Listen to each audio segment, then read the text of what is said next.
ময় পরমদয়াল শ্রী শ্রী ঠাকুরের রাঙারাতুল চরণে এতক্ষণ যারা নামামৃত সুধা পান করলেন, তাদের মানব জীবন শ্রেষ্ঠ জীবনের একমাত্র উদ্দেশ্য ঈশ্বর প্রাপ্তি, তা যেন এই জীবনেই সফল হয়, এই কাতর প্রার্থনা। শ্রী শ্রী ঠাকুর বললেন, ঈশ্বর প্রাপ্তির সঙ্গে সদাচার পালনের সম্পর্ক আছে। একটা কথা এখানে বিশেষ করে মনে রাখতে হবে, দিব্য অনুভূতি ইত্যাদি লাভ করতে গেলে, ভাগবত জীবনের রসাস্বাদনের জন্য বিশেষভাবে দুটো জিনিস প্রয়োজন। একটি হচ্ছে সদাচার প্রতিপালন, অপরটি হচ্ছে সাত্ত্বিক আহার গ্রহণ। প্রথমে সদাচার ব্যাপারটা একটু বোঝা যাক। সদাচার মানে সৎ যুক্ত আচার, মানে জীবন বর্ধনী আচার। শরীর মন যাতে সুস্থ থাকে সেই আচার আচরণ করতে হবে। সদাচার তিন ভাগে বিভক্ত: শারীরিক, মানসিক, আধ্যাত্মিক।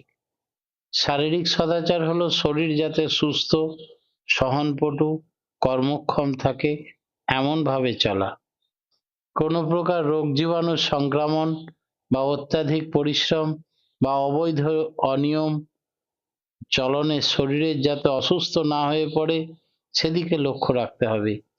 তাছাড়া নিজের জামা কাপড় যেমন পরিষ্কার পরিচ্ছন্ন রাখতে হয়, তেমনি অন্যের ব্যবহৃত জামা কাপড়, গামছা, বিছানা যথাসম্ভব ব্যবহার না করাই সমীচীন। শারীরিক সুস্থতা বিধানের এইসব নীতিবিধি হলো শারীরিক সদাচার।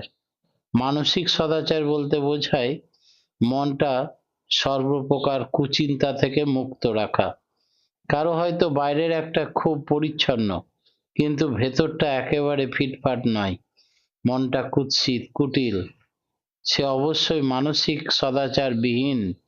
হাতে কলমে অসৎ কাজ না করলেও মনে যদি অসৎ চিন্তা কুচিন্তা ঘুরপাক খায়, তাহলে মানসিক সদাচার নষ্ট হয়ে যায় এবং জীবন ও চরিত্রের পক্ষে সেটা বেশি ক্ষতিকারক।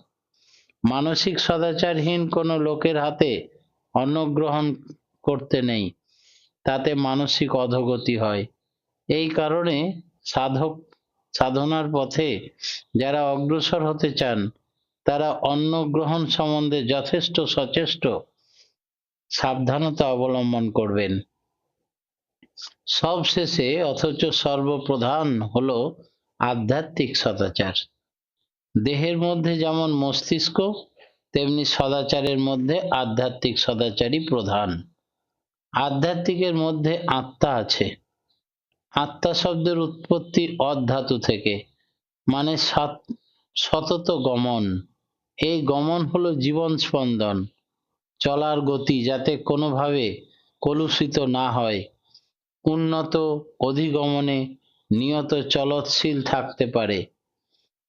তার জন্য প্রথমেই দরকার ইষ্ট অনুরাগ সহ নিরন্তর নামময় হয়ে থাকা। জীবনের প্রত্যেকটা মুহূর্ত চিন্তায় ও কর্মে যখন ইষ্ট অধিষ্ঠিত থাকেন, ইষ্ট ভাবনা কম্পনে অনুরণিত হতে থাকে, দেহের প্রত্যেকটি কোষ সিদ্ধ হয় তখনই আধ্যাত্মিক সদাচার। আধ্যাত্মিক সদাচার পালনে যে যথেষ্ট, অন্য সদাচার পালনে তার কাছে সহজ এবং স্বতঃস্ফূর্ত। ধ্যাননিষ্ঠ জীবনে উপনীত হতে গেলে এই তিন প্রকারের সদাচার প্রয়োজন: শারীরিক, মানসিক, আধ্যাত্মিক। যদি কেউ এর বিশেষ একটিকে পালন করে, বাকি দুটোকে ইগনোর করে, তাহলে কিন্তু সবটার ক্ষেত্রেই পালনের শিথিলতা এসে যাবে। তাহলে তার শরীর বিধানে সাম্য বা ব্যালেন্স রক্ষা হবে না। মনের শান্ত হৃদ্য ভাব বারবার ব্যাহত হবে। আধি ব্যাধি যে কোনো রূপে তাকে ঘিরে ধরবেই। আর শরীরের ধৃতি যেখানে নড়বড়ে, মন যেখানে সুস্থির বা কেন্দ্রায়িত নয়, সেখানে বোধি ও মনন শক্তির ঊর্ধ্বগামিতার কথা অনেক দূরের কথা। সদাচার আমাদের জীবনে এতখানি প্রয়োজনীয় স্থান অধিকার করে আছে, তাই সদাচার আধ্যাত্মিক জীবনে ঈশ্বর প্রাপ্তির ক্ষেত্রে প্রধান ভূমিকা গ্রহণ করে। এর মধ্যে আবার সাত্ত্বিক আহার। সদাচার প্রসঙ্গে অপরিহার্য অঙ্গ হচ্ছে সাত্ত্বিক আহার, কারণ দেহের পুষ্টির যাবতীয় উপকরণ আসে আহার্য বস্তু থেকে। খাদ্য এবং পানীয় আমাদের শরীরে মাংস, অস্থি, স্নায়ু, রক্ত পরিপুষ্ট করে তোলে। এই জন্যেই আহার বিশুদ্ধ হওয়া দরকার। বিশুদ্ধ পবিত্র আহারে শরীর সুস্থ থাকে, মনটা উচ্চ চিন্তাপরায়ণ হতে থাকে, সাহায্য করে। জগতে প্রত্যেকটি বস্তুই গুণময়, অর্থাৎ হয় সত্ত্বগুণ সম্পন্ন, নয় রজগুণ সম্পন্ন, না হলে তমগুণ প্রধান। আহার্য বস্তুও ঠিক এই তিন ভাগে বিভক্ত। যে কোনো বস্তু তিনটি গুণ বহন করে। এই তিন গুণের উদ্দীপনা যোগায় শরীরে। তামসিক বা রাজসিক খাদ্য খেলে ভেতরে তমগুণ বা রজগুণ বৃদ্ধি পাবে, আর সাত্ত্বিক আহার গ্রহণ করলে সত্ত্বগুণেরই পরিপোষণ যোগায়। সত্ত্বগুণের লক্ষণগুলি হলো তা মলিনতার ভার বর্জিত, তাই তার ওজন হালকা। আবার হালকা বলেই সে সহজে উপরের দিকে উঠতে পারে, মানে কোনো শ্রেয় আদর্শে জীবন সৎন্যস্ত করে চলা সাত্ত্বিক আহারের পক্ষে সহজ হয়। অনেকে নিরামিষ আহারকে সাত্ত্বিক আহার বলে মনে করেন, কিন্তু আহার নিরামিষ হলেই যে সাত্ত্বিক হলো তাও নয়। যেমন বাসি নিরামিষ আহার, উচ্ছিষ্ট নিরামিষ আহার, উপযুক্তভাবে রন্ধিত নয়, রাঁধা হয়নি ঠিকভাবে, এবং অত্যন্ত লবণযুক্ত, অত্যন্ত ঝাল, তীব্র টক, এই সমস্ত আহার সাত্ত্বিক আহার্যের মধ্যে পড়ে না। গীতায় ভগবান শ্রীকৃষ্ণ 17 অধ্যায়ে 8 নম্বর শ্লোকে বলছেন যে সাত্ত্বিক আহারের অভিধান তিনি বলেছেন, আহার হবে আয়ু, বল বর্ধক, সুখকর, হৃদ্য, প্রীতিস্নিগ্ধ, সরস, পুষ্টিকর। এমনতর না হলে সেই আহার সাত্ত্বিক হয় না। সাধন জগতে আর একটা ব্যাপার আছে, সেটা হচ্ছে প্রাণায়াম। শ্বাসবায়ু সংযত ও নিয়ন্ত্রিত হলে তাকে লোকে প্রাণায়াম বলে। প্রাণায়ামের তিনটি ক্রিয়া, পূরক, কুম্ভক, রেচক। শ্বাসবায়ু দ্বারা হৃৎপিণ্ড পূর্ণ করার নাম পূরক, শ্বাসবায়ু ভিতরে স্তব্ধ করে ধরে রাখার নাম কুম্ভক বা ধারক, আর ধীরে ধীরে শ্বাস ত্যাগ করার নাম রেচক। প্রাণায়াম প্রক্রিয়া এমনতরই বলে। বলা আছে প্রাণায়াম করলে হার্ট সরল হয়, স্বাস্থ্য ভালো হয়, কিন্তু তাতে চারিত্রিক উন্নতি হয় কিনা জানা নেই। মানুষ লোকচর্যা পরায়ণ হয় কিনা, সমাজ ও পরিবেশের সেবা করা হয় কিনা, অসৎ নিরোধ হয় কিনা, এসব জানা নেই। তাই সাহস ও কৌশল বজায় রাখে কিনা এইসবের কথা পাওয়া যায় না। কেউ হয়তো প্রাণায়াম সাধন করে দৈহিক স্বাস্থ্যের অধিকারী হতে পারে, কিন্তু তাহলেও সে যে দুশ্চরিত্র হবে না, অসংযত হবে না, অনাচারী হবে না, দুর্ব্যবহারকারী হবে না, তার কোনো গ্যারেন্টি নেই। কারণ প্রাণায়াম সাধন করে শরীর তেজি করার সাথে চরিত্র নিয়ন্ত্রণের কোনো সম্বন্ধ নেই। তার জন্য দরকার কোনো শিষ্ট সৎ গুরু বা আদর্শের সঙ্গে নিত্য যুক্ত থেকে প্রীতির জন্য কর্ম করা। ইষ্টের প্রীত্যার্থে যে কর্ম, তার ফলে প্রাণায়াম আপনি এসে যায়। সেই জন্য আলাদা করে কোনো কসরতের দরকার হয় না। পরম প্রেমময় শ্রী শ্রী ঠাকুর বললেন, আমরা প্রাণায়ামের যে ব্যাখ্যা পেলাম তা অচিন্তনীয়। তিনি বললেন, অনুরাগে করলে নাম, আপনি আছে প্রাণায়াম। অনুশ্রুতির 2য় খণ্ডে একথা তিনি বলছেন। ইষ্টের উপরে গভীর অনুরাগ নিয়ে নাম করে চলতে হবে, আর গভীর অনুরাগের সঙ্গে নাম, নিষ্ঠা সহ নাম পুরায় মনস্কাম। প্রাণায়াম তখন আপনি হবে।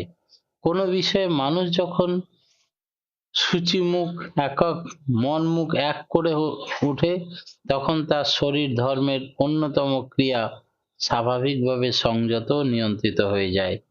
একজন চিত্রকর যখন ছবি আঁকে তন্ময় হয়ে, তার ক্ষুধা তৃষ্ণা বোধ কিছুই থাকে না। তার মনের কল্পনাতে রঙের তুলি দিয়ে নিখুঁতভাবে পর্দায় ফুটিয়ে তোলে তার স্নায়ুতন্ত্রে এমন একটা থ্রি ডাইমেনশনাল, টু ডাইমেনশনাল কত কি!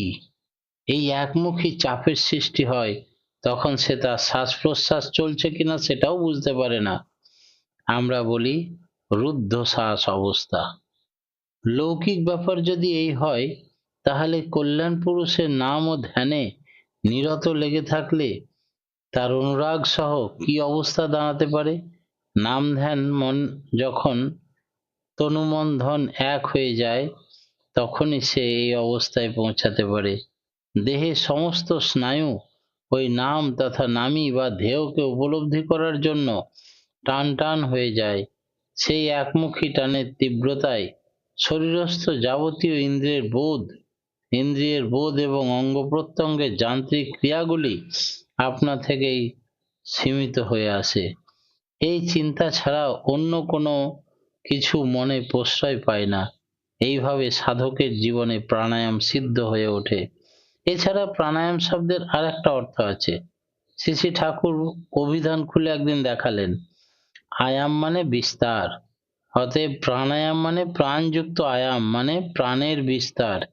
ইষ্টকে যে ভালোবাসে, তার পরিবেশ ও পারিপার্শ্বিকের জন্য স্বতঃস্ফূর্তভাবে অন্তর্রাশী হয়ে ওঠে, তাদের জন্য দরদি হয়, তাদের যাতে ভালো হয় তাই করে, আর মুখেও বলে।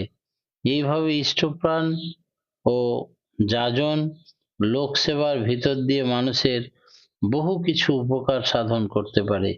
মানুষকে যে যত সয় বয়, অপরের স্বার্থে নিজের স্বার্থ ত্যাগ করে, তাদের মঙ্গল সাধনের জন্য যে যত অপ্রত্যাশিতভাবে অন্তরে অন্তরে নাম করে চলে, সে হয় তত মানুষের হৃদয়ের রাজা। বহু লোক তাকে চায়, ক্রমশ সে তার প্রাণের বিস্তারের পরিধি বেড়ে যায়। তাই হলো প্রাণায়াম।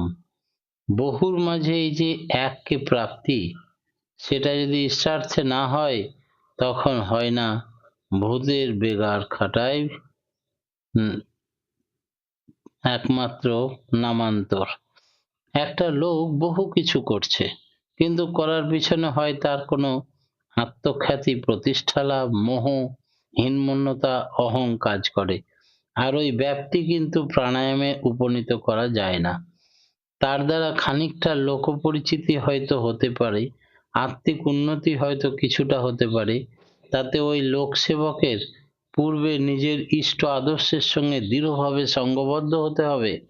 যেমন নুন ছাড়া সব ব্যঞ্জনে বিষাদ, তেমনি ইষ্ট বা ইষ্ট স্বার্থ বাদ দিয়ে সমস্ত জপ ধ্যান সাধন প্রাণায়াম প্রভৃতি ঘুরে থাকে, সেগুলি ঊর্ধ্ব উন্নয়নে সহায়ক হয়ে উঠতে পারে না। তাই পূরক, কুম্ভক এবং রোচক প্রাণায়াম সাধনের 3 ধাপের কথা বলা আছে। পূরক, কুম্ভক আর রেচক। জীবন বাস্তব ক্ষেত্রে এদের উপকারিতা কি, এই সম্বন্ধে শ্রী শ্রী ঠাকুর ব্যাখ্যা দিতে গিয়ে বললেন, এখন আমরা তা অনুধাবন করতে চেষ্টা করব।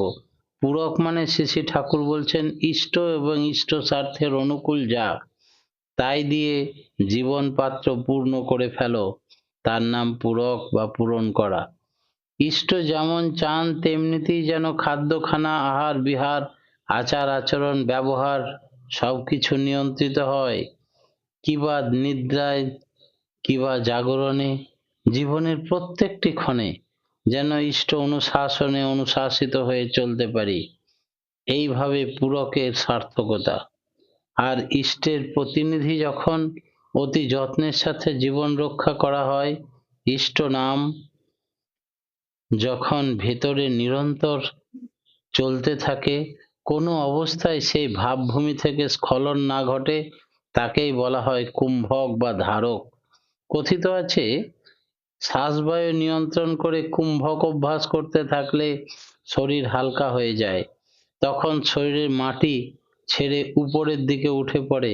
শুধু প্রাণায়ামে কুম্ভক অভ্যাস করা যায় না, তাদের এমন হতে পারে সেটা অসম্ভব নয়, কিন্তু শরীরের ঊর্ধ্বগতির ক্ষেত্রে মনের ঊর্ধ্বগতি নাও হতে পারে, কারণ ইষ্ট বা মূর্ত কল্যাণের সাথে যুক্ত না থাকলে মনের গতি মঙ্গলমুখী হয় না। তাই শ্রী শ্রী ঠাকুর এরকম কুম্ভক থেকে আমাদের দৃষ্টি সরিয়ে এনে বললেন, কুম্ভক শব্দের পুনভ ধাতু থেকে পূরণ করা, যেন একটি জলপূর্ণ কুম্ভ, তার ভেতরে জল যাতে না পড়ে সেই জন্য সেই কুম্ভ যেমন সযত্নে রক্ষা করতে হয়, তেমনি ইষ্ট চিন্তা ইষ্ট চলনের সম্বেগ সযত্নে ভেতরে রক্ষা করার নামই কুম্ভক। শ্রী শ্রী ঠাকুর এক জায়গায় বললেন, কঞ্জুসের মতো ইষ্ট স্বার্থ পরায়ণ হও, ইষ্ট স্বার্থ রক্ষার ব্যাপারে কঞ্জুসতায় কুম্ভক, ইষ্টের স্বার্থর ব্যাপারে কোনো কম্প্রোমাইজ হবে না, চাহে কুছ ভি হো যায়, তার স্বার্থ রক্ষায় আমার জীবনের কুম্ভক। রেচকের মধ্যে আছে ঋষ ধাতু, অর্থাৎ রিক্ত হওয়া। রিক্ত হতে হবে তা থেকে যা আমাদের ইষ্টপথের বিরোধী, আমার সুস্থ থাকাকে ব্যাহত করে। মানুষ কখনোই কষ্ট পেতে চায় না, রোগ ভোগ করতে চায় না, সেগুলি দুঃখের সৃষ্টি করে, শরীর ও মনকে অবসন্ন ও পীড়িত করে তোলে। তা থেকে দূরেই থাকতে হবে, এইগুলিকে এড়িয়ে চলতে চাই। এই হলো স্বাভাবিক রেচক। ইষ্টপথ হলো মঙ্গলের পথ, ভালো থাকার ও থাকানোর পথ, আনন্দময় জীবন লাভের পথ, বোধির বিস্তারের পথ। এর ব্যাঘাত যেন না হয়, তার সংসব বর্জন করাই রেচকের কাজ। মূল কথা হলো সত্তা বা অস্তিত্ব। অস্তিত্ব অর্থাৎ জীবনের পরিবেশনই যা, তারই হওয়া চাই পূরক ও কুম্ভক, আর তার যা বিরোধী তাই হবে রেচক। এক কথায় রেচক পূরক কুম্ভকের উদ্দেশ্যই হলো বাইরের ক্রিয়াকে সংযত করো, ভেতরে দৈবী ভাব জাগিয়ে তোলো। এই হচ্ছে রেচক, পূরক আর কুম্ভকের কাজ। সৎ নামের স্তর কতগুলো! যে কোনো কাজ করতে গেলেই মানুষকে 4টি ধাপ অতিক্রম করতেই হবে। প্রথমটি হলো ইচ্ছার জাগরণ। কি পেতে চায়, কি হতে চায়, কোথায় পৌঁছাতে চায়, তার ইচ্ছা বা আবেগ প্রথমে মনের মধ্যে উদয় হয়। মনটাকে যদি একটি সরোবর ধরা যায়, তাহলে ইচ্ছার আবেগটা যেন প্রথম তরঙ্গ সৃষ্টি করলো। কিন্তু তরঙ্গ উঠেই তো নিবৃত্তি হয়ে যায় না, তা জলরাশির উপর ক্রমশ ব্যাপ্ত হয়ে তীরের অপর প্রান্ত পর্যন্ত এগিয়ে চলে। ঠিক তেমনি ইচ্ছার তরঙ্গ বাধা অতিক্রম করতে করতে এগিয়ে চলে উদ্দেশ্য পূরণের পথে। যে কোনো ইচ্ছায় বাস্তবায়িত করতে গেলে কিছু বাধা অতিক্রম করতেই হবে, এই নিয়ম প্রকৃতির নিয়ম। যেমন আমরা যদি ভাত খাওয়ার ইচ্ছা জাগে, এই ইচ্ছা পরিপূরণ করতে হলে প্রথমেই জোগাড় করতে হবে চাল ডাল হাঁড়ি উনুন বিভিন্ন উপকরণ। তারপর আবার জল ও তাপের পরিমাণ ঠিক মাত্রা মতো হওয়া চাই, নতবা সুসিদ্ধ ভাত তাতে পাওয়া যাবে না, পোড়া ভাতও খাওয়া যাবে না। সাধন পথেও তেমনি বাধা আসবে, স্থান কাল বিশেষে কত রকম অসুবিধা অতিক্রম করতে হবে। কিন্তু এই বাধার উৎপত্তি কেন হয়? প্রকৃতির বিধান অনুযায়ী বাধা অস্তিত্বের কোনো প্রয়োজন আছে কি? নিশ্চয়ই আছে। সুন্দর উত্তর দিয়ে শ্রী শ্রী ঠাকুর বললেন, তিনি বাধাকে অতিক্রম করতে গিয়েই মানুষের অন্তস্থ শক্তির বিকাশ ঘটে, তখন ওই শক্তি সম্বন্ধে সে সচেতন হয়। বাধা অতিক্রম করতে পারলেই ভেতরে জন্মায় জয়ের আত্মপ্রসাদ, শক্তির জাগরণের সাথে সাথে জেগে ওঠে আত্মবিশ্বাস। তখন বড় রকমের বাধা জয় করার সাহস গজায়। এইভাবে মনটা শক্ত হয়, বুদ্ধি সুকৌশলী হয়, তাই কাজের মধ্যে বাধা যেন বিধির নিয়মেই প্রয়োজন। বাধা অতিক্রম করার জন্য যেসব কৌশল অবলম্বন করতে হয়, কর্মের বিন্যাস যেভাবে করা যায়, তাই হলো উদ্দেশ্য সিদ্ধির পথে তৃতীয় ধাপ। এই ধাপে আছে লক্ষ্য প্রাপ্তির জন্য পরিস্থিতি ও পরিবেশের সুনিয়ন্ত্রণ, আর নিয়ন্ত্রণ কাজের জন্য চাই বুদ্ধি, সাহস, মেধা। এইভাবে মস্তিষ্ক শক্তি সতেজ হয়, তীক্ষ্ণ হয়। এই রকমটা হলে তখনই মানুষ লক্ষ্যে পৌঁছাতে পারে, তার যোগ্য হয়ে ওঠে, উপভোগ করতে পারে প্রাপ্তির চরম আনন্দ। এই হলো সর্বশেষ অধ্যায়। যে কোনো কাজে, যে কোনো ব্যাপারে সবাইকে এই চারটি ধাপ অতিক্রম করতেই হয়। সৎ নামে রুচি, সদ্গুরুতে আনতি, এবং অতিক্রম করা কষ্ট, এবং দুর্লঙ্ঘ বাধা সহজে পার হয়ে যায় গুরু ভক্তির টানে।